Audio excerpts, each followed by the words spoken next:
বন্ধুরা, কেমন আছো সবাই? আশা করছি ঈশ্বরের কৃপায় তোমরা যে যেখান থেকে ভিডিওগুলো দেখছো সবাই খুব ভালো আছো। আমিও কিন্তু তোমাদের ভালোবাসা ও আশীর্বাদ নিয়ে অনেকখানি ভালো আছি। আজকের আরও একটা কবিতা তোমাদের সামনে আমি শেয়ার করতে চলে এসেছি। তো আগের কবিতাটা তোমাদের কেমন লেগেছে কমেন্টে অবশ্যই জানাবে। এই কবিতাটাও আশা করছি ভালো লাগবে। কবিতার নাম হচ্ছে ভূতের দুপদুপানি। কবির নাম হচ্ছে প্রশান্ত ঘাটি। চলো বন্ধুরা, কবিতাটা শুরু করি।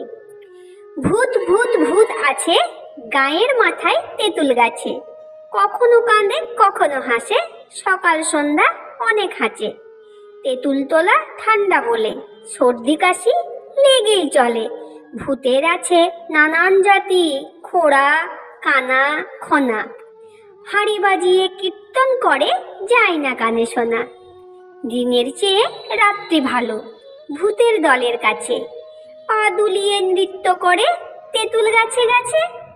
মরমর চড়চড় শব্দ করে ভাই, এমন কোনো নেই কো মানুষ তাদের কাছে যায়। রাত্রিবেলায় ভূতের শক্তি প্রবল বৃদ্ধি করে, যারে পাই তারে খায় রক্ত চুষে মারে। ভূতের কথা নয়কো বেশি, আনা বলাই ভালো।